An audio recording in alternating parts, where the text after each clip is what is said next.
Salut, David Wallaman here. Today we're going to continue talking about playing outside. Now I'm not talking about playing outside in the garden, I'm talking about playing outside of the scale that the song or the backing track is written in. We've discussed this subject before. We're going to continue answering one of the questions that you should ask yourself. When should you be playing outside? When it comes to choice of notes, playing outside is quite easy. Just play random notes that are not in the original key and you'll be playing outside. You need to be careful though.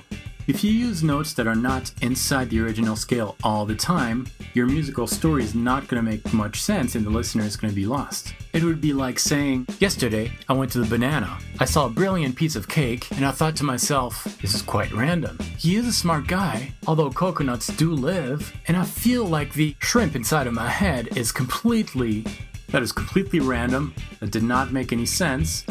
That would be like playing outside all the time. So it's not only the choice of notes that are going to make you sound good playing outside.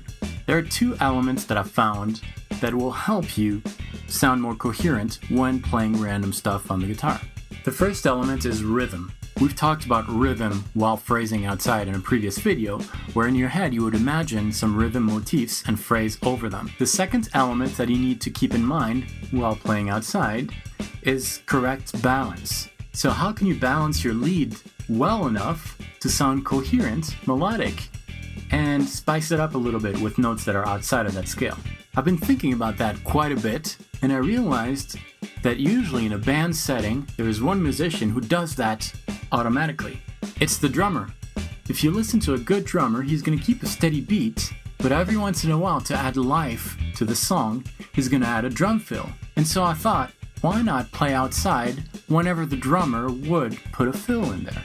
Now that doesn't mean that you have to play outside each time the drummer is going to play a fill.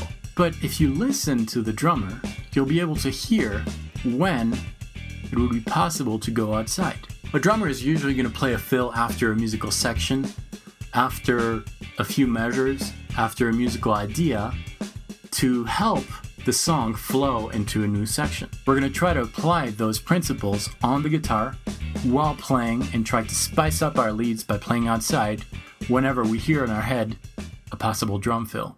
Let's listen to this backing track in the key of C Dorian.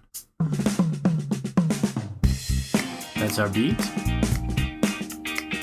Let's listen to the drums.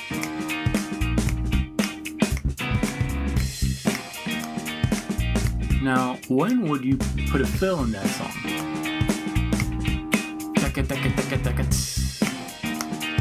There's a lame fill, but it gives you an idea.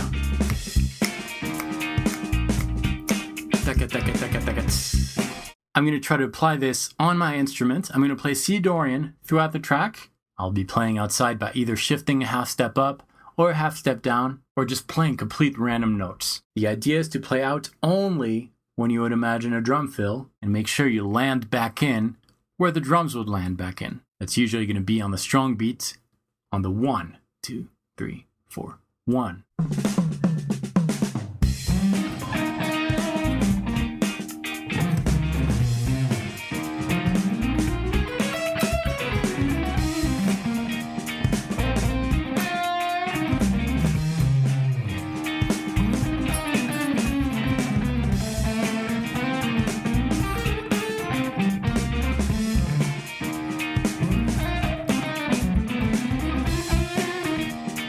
That's the idea for today.